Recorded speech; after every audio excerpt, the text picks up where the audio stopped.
Bonjour à tous, je suis ravie de vous retrouver. Alors, on avait essayé d'organiser une session live durant laquelle je puisse répondre à toutes vos questions. Malheureusement, il y a eu quelques problèmes de connexion. Donc, vous nous avez envoyé vos questions par écrit et je vais tenter d'y répondre aujourd'hui. Alors, la première série de questions que je vais regrouper, c'était à partir de combien de temps après une opération est-ce que je peux reprendre une activité physique ou un sport?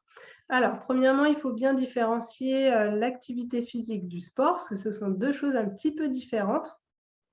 Alors, le sport est une activité physique, simplement.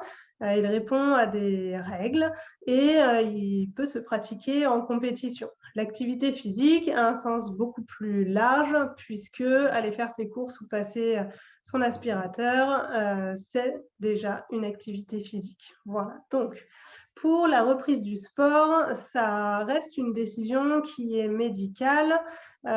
Et donc, ce sera votre chirurgien ou votre cardiologue qui vous donneront l'autorisation de reprendre le sport. Pour l'activité physique, comme le sens est beaucoup plus large, j'ai envie de dire que dès que vous sortez de l'opération, vous pouvez reprendre et vous allez reprendre puisque s'asseoir au bord du lit, se remettre debout, marcher, c'est déjà une activité physique. Donc, bien sûr, ça va se faire toujours de façon très progressive et vous allez commencer une rééducation cardiovasculaire avec un professionnel de santé, souvent un kinésithérapeute, et ça se fera dans un cadre sécurisé. Donc, en général, les premières activités physiques que l'on reprend, c'est la marche, monter et descendre des escaliers, puis le vélo, un renforcement musculaire doux, du pilates, voilà. Donc ça, tout ça, petit à petit, vous allez reprendre et ça va permettre de préparer votre corps, votre cœur, vos poumons aux contraintes que vont provoquer le sport. Voilà.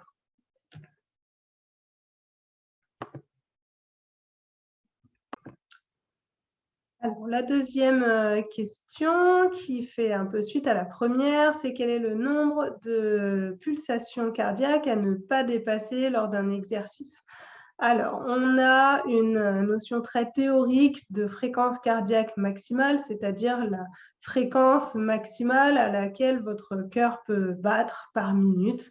En fait, ce n'est pas très intéressant comme donnée, elle est très théorique. Alors, il y a plein de façons de la calculer. La plus simple serait de faire 220 moins votre âge. Ça vous donne donc un chiffre qui serait la fréquence maximale, votre fréquence cardiaque maximale à laquelle votre cœur pourrait battre. Comme je vous disais, ce n'est pas un chiffre qui est en soi très utile. Par contre, il y a un chiffre qu'on utilise énormément sur du réentraînement à l'effort. Alors, le nom est un petit peu compliqué, c'est la fréquence cardiaque au niveau de votre seuil aérobie. Alors, c'est un terme un peu complexe que je vais essayer de vous expliquer le plus simplement possible. En fait, votre corps utilise différents carburants et différentes stratégies selon l'intensité de l'exercice. Je vous donne un exemple très concret. Les sprinteurs courent très vite avec une grosse intensité, mais pas très longtemps. À l'inverse, les marathoniens courent un peu moins vite, par contre, ils courent très très longtemps. Et ils ont en général des physiologies très différentes. Le sprinter est quand même très costaud et très développé, très athlétique, alors qu'à l'inverse, le marathonien est plutôt quelqu'un de très longiligne. Donc, vous voyez que le corps s'adapte de façon très différente selon le type d'exercice. Alors, nous, en réentraînement à l'effort, on utilise plutôt des exercices d'endurance, donc des exercices d'intensité moyenne avec une durée un petit peu plus importante. Nous, donc, ce qui nous intéresse, c'est de savoir à quelle fréquence cardiaque votre corps change de stratégie pour un exercice un peu plus intense. Donc, cette fréquence cardiaque un peu cible, on peut la connaître de deux façons, soit en faisant un test d'effort, soit de façon plus pragmatique à la maison. Quand vous faites un exercice, vous devez sentir que c'est un petit peu difficile, que vous faites un exercice. Par contre, vous devez être en capacité de pouvoir parler pendant cet exercice. Voilà, donc en fait, plutôt que de parler d'une fréquence cardiaque à ne pas dépasser, vous pouvez connaître soit cette fréquence au niveau de votre seuil à ne pas dépasser. Voilà, alors en fait, en résumé, soit vous avez fait une épreuve d'effort et vous connaissez assez précisément cette fréquence cardiaque et vous allez pouvoir vous en servir pour optimiser votre travail d'endurance, soit vous êtes à la maison et faites votre exercice et si à un moment donné, vous vous rendez compte que vous ne pouvez plus parler, c'est probablement que vous êtes un petit peu au-delà. Dans ce cas-là, bon, c'est rien de grave, c'est aussi très intéressant de travailler ça, mais vous n'êtes plus tout à fait sur un travail d'endurance, vous êtes déjà un petit peu au-delà en termes d'intensité. Encore une fois, rien de grave, simplement, vous allez probablement devoir vous arrêter un petit peu plus rapidement. Voilà, j'espère avoir répondu à la question le plus simplement et le plus compréhensible possible.